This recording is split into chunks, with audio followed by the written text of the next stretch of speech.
నమస్కారం. ప్రతిధ్వని కార్యక్రమానికి స్వాగతం. దేశంలో కరోనా ఉగ్రరూపం దాలుస్తోంది. తెలుగు రాష్ట్రాల్లో రికార్డు స్థాయిలో కరోనా కేసులు, మరణాలు పెరిగిపోతున్నాయి. కరోనా సామాజిక వ్యాప్తి దశ ప్రారంభమైందన్న వార్తలు మరింత ఆందోళన కలిగిస్తున్నాయి. అయితే అప్రమత్తంగా ఉంటే ఆందోళన చెందాల్సిన అవసరం లేదని నిపుణులు సూచిస్తున్నారు. మరోవైపు కోవిడ్ కేసుల రికవరీ రేటు పెరుగుతోంది. దేశంలో కరోనా కట్టడికి ప్రభుత్వాలు తీసుకోవాల్సిన చర్యలన్నీ తీసుకుంటున్నాయి. ప్రభుత్వ చర్యలకు తోడు ప్రతి ఒక్కరూ ఖచ్చితంగా ముందస్తు జాగ్రత్తలు పాటించాల్సిన అవసరం ఉంది.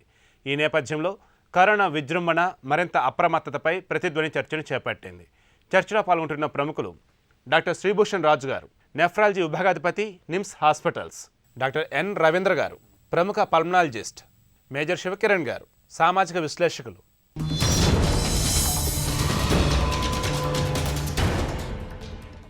డాక్టర్ శ్రీభూషణ్ రాజు గారు, దేశవ్యాప్తంగానే కాదు, తెలుగు రాష్ట్రాల్లో కూడా కరోనా కేసులు, మరణాలు రోజురోజుకు పెరుగుతూనే ఉన్నాయి.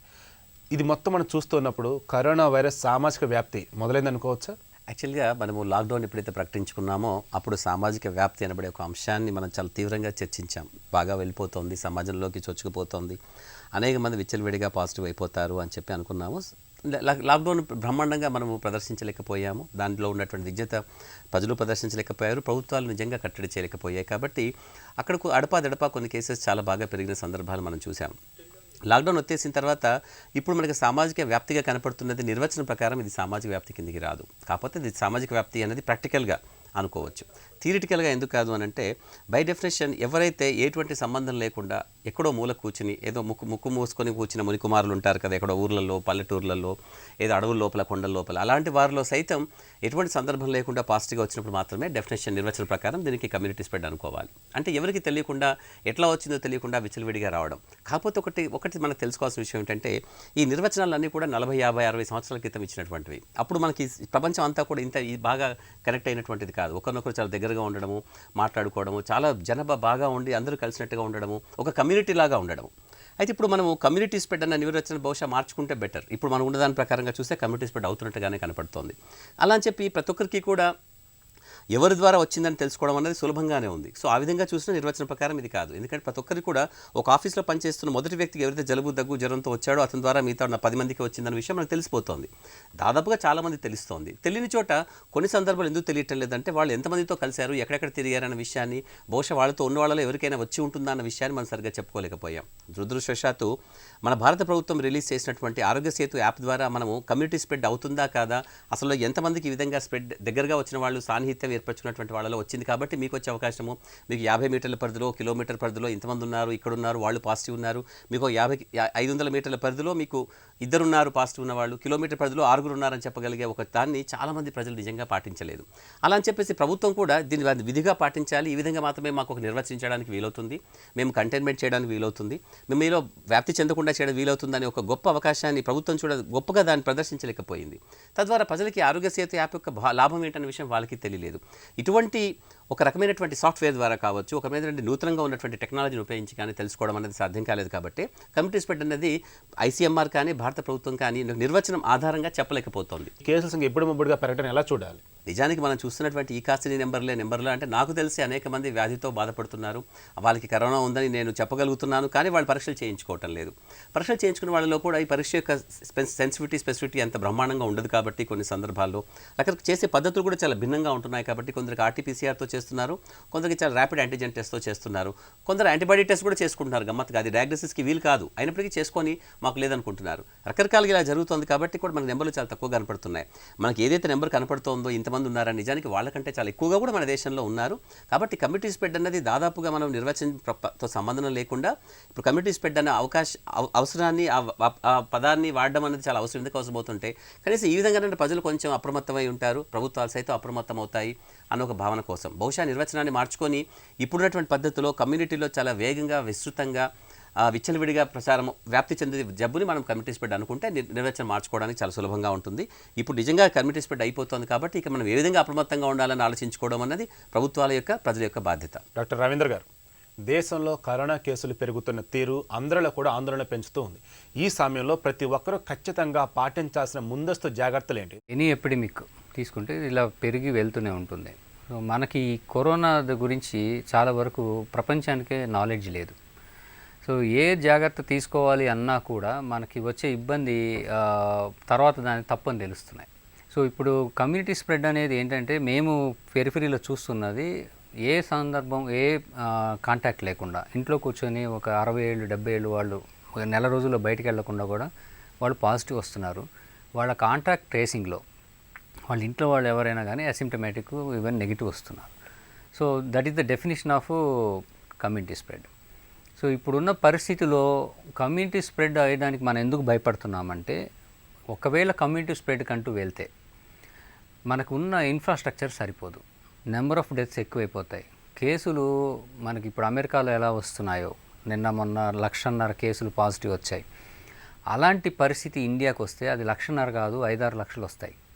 అలాంటి పరిస్థితి వస్తే మనకున్నది ఒక్కరోజు కూడా సపోర్ట్ చేసే స్థితి మనకి లేదు. సో దానివలన కమ్యూనిటీ స్ప్రెడ్కి వెళ్లకుండా ఉండాలి అని కోరిక తప్పితే, వెళితే కనుక మనము అధోగతి చాలా భయంకరమైన పరిస్థితిని చూడాల్సిన పరిస్థితి రావచ్చు. అంటే ఈ కరోనా లక్షణాలు కొద్దిపాటిగా ఉన్నటువంటి వాళ్ళు ఎవరైతే ఉన్నారో ఇంట్లోనే ఉంచి ట్రీట్మెంట్ తీసుకోవచ్చు, లేదా జాగ్రత్తగా పాటిస్తే సరిపోతే మరికొంతమంది చెప్తూనే ఉన్నారు. ఈ కరోనాకి ఉన్న స్పెషల్ క్యారెక్టర్ ఏంటంటేనండి, ఇది పాజిటివ్ వచ్చిన వ్యక్తికి కూడా చివరి దాకా గుర్తుపట్టుకోవట్లేదు అతను. ఇప్పుడు మాకు మాకు పేషెంట్స్ వస్తారు కదా, చాలామంది సిమ్టమ్ లేకుండా వస్తున్నారు. ఎక్స్రేలో మాత్రం బాగా నిండిపోయి ఉంటుంది. చిన్న దగ్గు వస్తుంది తప్పితే నాకేం లేదు నువ్వేదో ఉందంటున్నావు ఏంటి అని అంటున్నారు మమ్మల్ని. సెకండ్, చాలామంది పాజిటివ్ వస్తున్నారు, ఏ సిమ్టమ్ ఉండట్లేదు. సిమ్టమ్స్ లేవు, పాజిటివ్గా లేరు, రేడియాలజీ పాజిటివ్ ఉంటుంది. కన్ఫర్మ్గా పాజిటివ్ వస్తున్నారు కానీ వాళ్ళకి ఏ సిమ్టమ్ ఉండట్లేదు. వీళ్ళిద్దరిని కంట్రోల్ చేయడం కష్టమండి. మీరు ఇంట్లో ఉండండి అన్నా కూడా వాళ్ళు తిరిగేస్తున్నారు. హోమ్ ట్రీట్మెంట్ మ్యాండేటరీ, ఐసోలేట్ చేయటం అనేది. ఇవన్నీ కేసులు వచ్చాక, రాకముందు అనేది ఏంటంటే స్టాండర్డైజేషన్లో అందరూ మాస్క్ వేసుకోవడం అనేది మ్యాండేటరీ. సో ఎపిడమిక్ స్ప్రెడ్ తగ్గడం కట్ చేయడం ఒక 40 రోజులు 30 రోజులు మనం కట్ షాట్ చేసుకోవాలంటే ఎంతమంది ఉన్నారో అంతమంది మాస్క్ వేసేసుకోవాలి. మాస్క్ వేసుకుంటే ఇన్ఫెక్షన్ ఉన్నవాడు వేరేవాడికి ఇవ్వడు, వేరేవాడు స్ప్రెడ్ తీసుకోడు. సో ఎవరికి ఉంది ఎవరికి లేదు మనం చెప్పలేం, టెస్ట్ చేసినా కానీ తెలియట్లేదు. సో ఇలాంటి పరిస్థితుల్లో ఒకటి ఏంటంటే అందరూ మాస్క్ వేసేసుకోవటం, అందరూ సోషల్ డిస్టెన్స్ ఫాలో అవ్వటం, అందరూ హ్యాండ్ వాష్ టెక్నిక్స్ ప్రాక్టీస్ చేయటం. ప్రతి ఒక్కరు తూతా తప్పకుండా మాస్క్ వేసుకున్నారు అనుకోండి, అది స్ప్రెడ్ని బ్రేకింగ్ అంటాం, సైకిల్ని బ్రేక్ చేయటం. అంటే ఒకరి నుంచి ఒకరికి వ్యాప్తిని ఆపాలంటే ఇది ఒకటే మార్గం. సో దీన్ని మనము తగ్గించే ఛాన్స్ మనకి తీసుకున్న వాళ్ళం అవుతాం. సో మనం చాలామంది చూస్తున్నాము, ఇప్పటికీ కొన్ని సిటీల్లో అవేర్నెస్ లేని చోట్లకి మేము వెళ్ళి చూస్తే అక్కడ 100లో దాదాపుగా 60 మంది పెట్టుకోవట్లేదండి, వాళ్ళకి తెలియదు. ప్లస్ చాలామంది మాస్క్ తీసి మాట్లాడుతున్నారు, మాస్క్ అప్పటిదాకా పెట్టుకుంటారు, మాట్లాడాల్సి వచ్చేసరికి మాస్క్ తీసి మాట్లాడుతున్నారు. సో ఇలాంటివి చాలా మిస్టేక్స్ అవుతూ ఉన్నాయి. కాబట్టి ఇది కమ్యూనిటీ స్ప్రెడ్ ఇంకా ఎక్కువగా వెళ్ళే ఛాన్సే ఉంటుంది. హర్డ్ ఇమ్యూనిటీ ఏంటి, దాని గురించి వాస్తవాలు చెప్పండి. మనకి జూన్ నెలలో ICMR ఒక బులెటిన్ రిలీజ్ చేసింది. వాళ్ళు చేసిన బులెటిన్ ప్రకారం ఇండియాలో ఎఫెక్టెడ్ పాపులేషన్ 0.7%. అలానే అదే మంత్లో స్పెయిన్లో ఒక పాపులేషన్ స్టడీ చేశారు. వాళ్ళ లెక్క ప్రకారం వాళ్ళ కంట్రీలో 7.2% ఎఫెక్ట్ అయ్యారు. ఒక కంట్రీకి హెడ్ ఇమ్యూనిటీ రావాలి అని అంటే 80% ఆఫ్ ద పాపులేషన్ ఎఫెక్ట్ అవ్వాలి. 80% ఆఫ్ ద పాపులేషన్ ఎఫెక్ట్ అయ్యి హెడ్ ఇమ్యూనిటీ వచ్చిన కంట్రీ ఇప్పటి వరకు లేదు. ఒకే ఒక కంట్రీ హెడ్ ఇమ్యూనిటీకి దగ్గరలో ఉంది, దట్ ఈస్ చిలీ. అందులో ఎక్కువ మంది ఎఫెక్ట్ అయ్యారు. అది అయితే peak viral stage and antibody status రెండు గ్యాప్ మిగతా కంట్రీలకు చాలా ఎక్కువ ఉండిపోయింది. అయితే ఈ హెడ్ ఇమ్యూనిటీ రావాలంటే 80% ఎఫెక్ట్ అవ్వాలంటే మనకి 0.7% అంటే ఇంకెంత దూరం ఉంటుంది, చాలా దూరం ఉంది. సో మనకి కేసులు ఎక్కువ అవుతాయని ఎక్స్పెక్ట్ చేయాలి. రెండోది, కొన్ని కంట్రీల్లో మళ్ళీ పాజిటివ్ వచ్చి తగ్గిపోయిన వాళ్ళు కూడా 3-4 నెలలకి వాళ్ళ యాంటీబాడీస్ డౌన్ అయిపోతున్నాయి 3 months తర్వాత.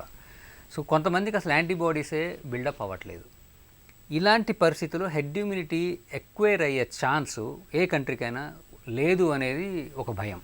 సో దీనివల్ల మనకి హెడ్ ఇమ్యూనిటీ వచ్చే ఛాన్సు తక్కువ అని ఎక్స్పెక్ట్ చేస్తూ అందరూ జాగ్రత్తలు అయితే ఉండాల్సిందే. మనకి మెడిసిన్సే రావాలండి, ట్రీట్మెంట్ ఆప్షన్ తొందరగా రావాలి, సైకిల్ని బ్రేక్ చేయాలి, నెంబర్ ఆఫ్ కేసెస్ తగ్గించుకోవాలి. మేజర్ శివకిరణ్ గారు, కరోనా కట్టడి దిశగా ప్రభుత్వాలు తీసుకుంటున్న చర్యలకు తోడు ప్రజల సహకారం కూడా మెండుగా ఉంటేనే సత్ఫలితాలనే వస్తాయి. ఈ సమయంలో వ్యక్తిగత స్వీయ సంరక్షణ చర్యలే ఎంత కీలకమంటారు? ప్రభుత్వాలు వెంబడి ప్రజల రోల్ కూడా చాలా ఇంపార్టెంట్ అండి. కమ్యూనిటీ ట్రాన్స్మిషన్ అన్న విషయం ఇంతకు కూడా ఇద్దరు చెప్పినారు. గవర్నమెంట్స్కి వదిలేసింది WHO.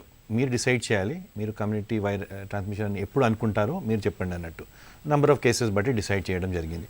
అయితే నంబర్స్ తోటి మనం ఏమైనా కమ్యూనిటీ ట్రాన్స్మిషన్ అనుకోవచ్చా అన్నది ఒక పారామీటర్. ఇంకోటి కాంటాక్ట్ లేకుండా, ట్రావెల్ హిస్టరీ లేకుండా వచ్చినాయని.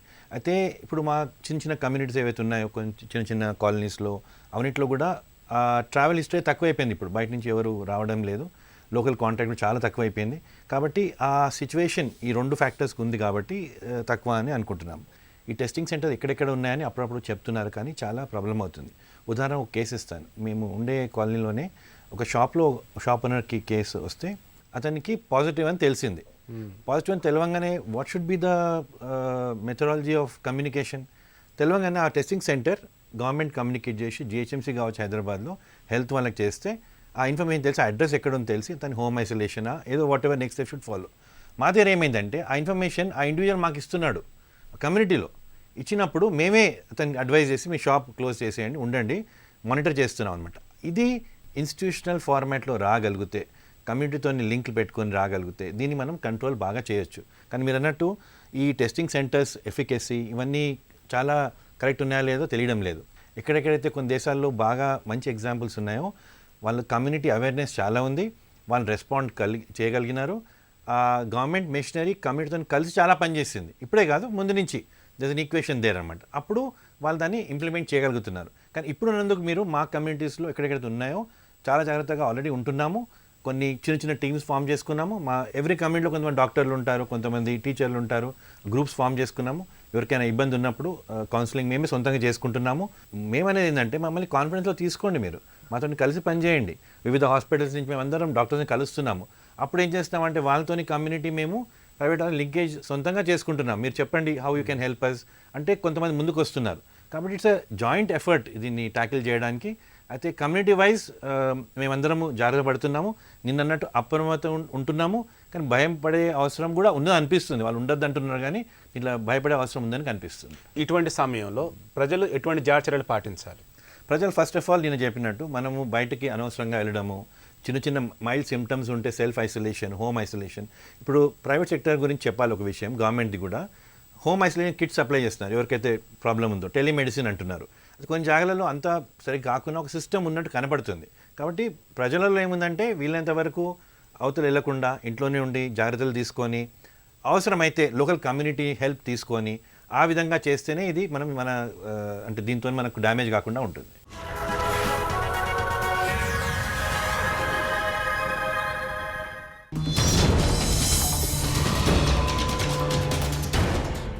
డాక్టర్ శ్రీభూషణ్ రాజు గారు, మన దేశంలో 63% పైగానే రికవరీ రేటుతో కోలుకుంటున్న వారి సంఖ్య బాగానే పెరుగుతుంది. అయితే ఈ పరిస్థితుల్లో ప్రజలు మాత్రం ఆందోళన చెందుతూనే ఉన్నారు. ఆందోళన అసలు ఎందుకు చెందుతున్నారు? ఆందోళన చెందాల్సిన అవసరం ఉందా లేదా? ఈ రికవరీ రేట్ అన్న నెంబరు అది తాత్కాలికమైనటువంటిది. అది ప్రతి గంటకి రోజుకి పూటకి వారానికి మారుతూ ఉండేది. అంటే ఎంతమందికి పాజిటివ్ అవుతున్నారు, దాంట్లో ఎంతమంది బాగా ఇంటికి వెళ్ళిపోతున్నారు అన్నది రికవరీ రేట్. మామూలుగా అనేక మంది ఇళ్లలోనే ఉంటున్నారు, వాళ్ళందరికీ లెక్కపత్రం ఉందా లేదా అన్నది చెప్పడం చాలా కష్టం. కాబట్టి ఈ రికవరీ రేటు బహుశా ఇంకెక్కువగానే ఉంటుంది. ఈ రికవరీ రేటుని పూర్తిగా ఎపిడమిక్ అంతా పాండమిక్ అంతా అయిపోయిన తర్వాత రాష్ట్రము జిల్లా నగరము లేదా దేశం మొత్తానికి కలిపి ఒకేసారి చూసినప్పుడు ఉంటుంది. మొదట్లో ఒక 2-3 సిక్ అవ్వడం చనిపోవడం జరిగిన తర్వాత రికవరీ రేట్ అనేది దాన్ని మీరు చనిపోకపోవడం అనేది ఒక విషయాన్ని గుర్తుపెట్టుకోవాలి. అంటే చనిపోవటం లేదన్న విషయం వాళ్ళు రికవరీ అయినట్టు.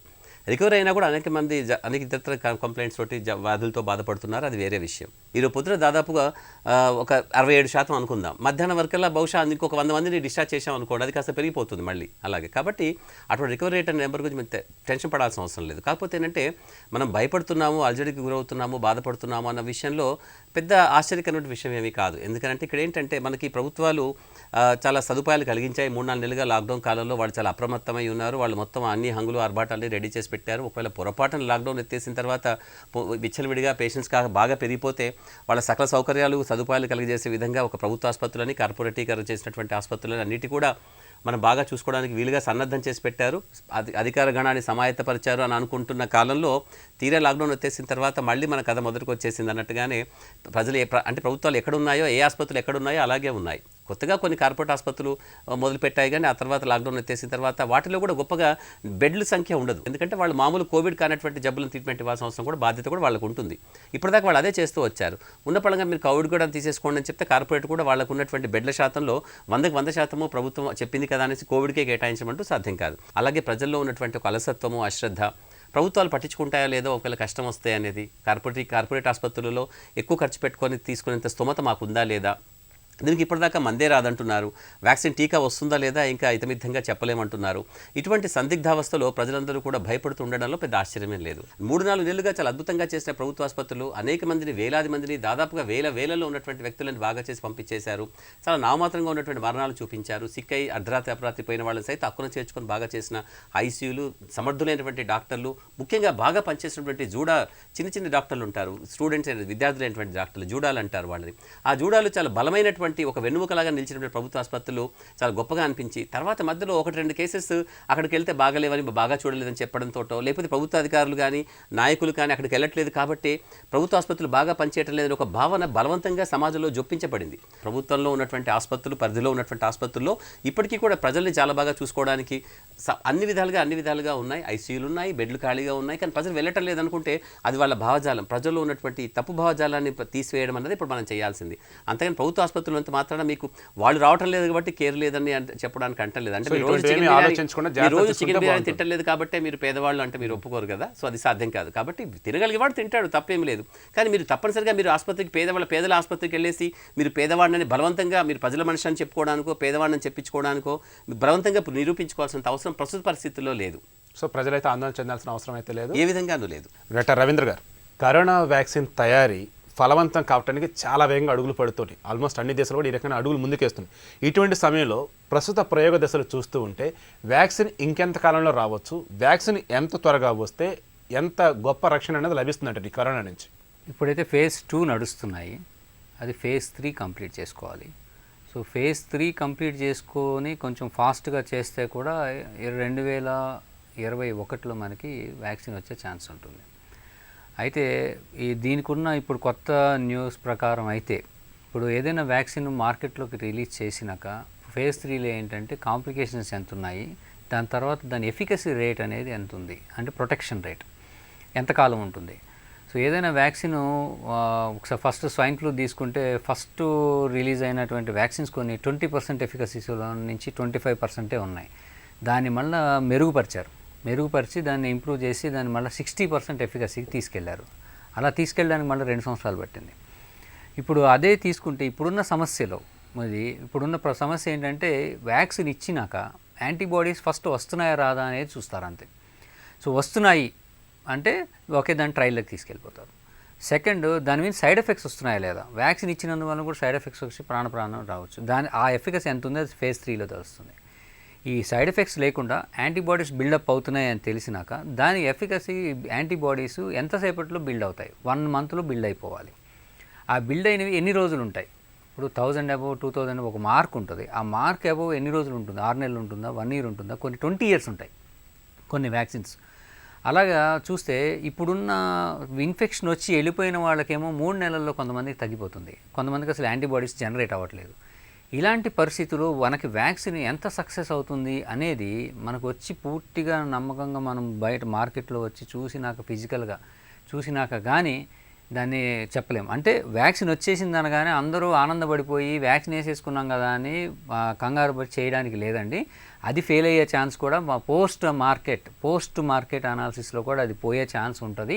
సో వ్యాక్సిన్ వచ్చినాక కూడా మనం ఏవైతే జాగ్రత్తలు ఇప్పుడైతే ఎంత భయపడి తీసుకుంటున్నామో అది తీసుకోవాల్సిందే. దానికి ఎందుకు అంటున్నానంటే స్వైన్ ఫ్లూ ఉంది, దానికి వ్యాక్సిన్ ఉంది, ట్రీట్మెంట్ ఉంది, అయినా అది పోలేదు కదా. గత డెకేడ్స్గా అది అన్ని దేశాల్లోని ఇంకా ఎవ్రీ ఇయర్ ఎపిడమిక్స్ లాగా వస్తూనే ఉంది. సో ఇప్పుడు కూడా అందరూ ఏమనుకోకుండా అనుకుంటారంటే ఇది వ్యాక్సిన్ వస్తే దాని పని అయిపోయింది, మనం సేఫ్ అయిపోయాము. సో నో, సేఫ్ కాదు. వ్యాక్సిన్ వేసినా దాని ప్రొటెక్షన్ రేట్ని బట్టి 50% ప్రొటెక్షన్ రేట్ ఉందనుకోండి, 50% ఇంకా నాకు వచ్చే ఛాన్స్ ఉంటుంది. So this is the wear మనము ఆలోచించుకొని తీసుకోవాల్సిన నిర్ణయం అనమాట. సో వ్యాక్సిన్ కోసం అనేది కాకుండా మనం చేయాల్సిన ప్రయత్నాలు అన్ని విధాలుగా చేయాల్సిందే.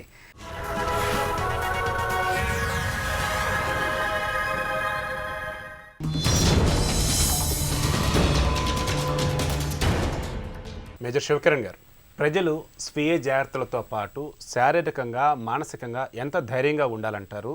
ఈ సమయంలో మన ధైర్యమే మనకు శ్రీరామ రక్షగా నిలుస్తుందంటారా? తప్పకుండా అండి, ధైర్యంగా ఉండే అవసరం ఉంది.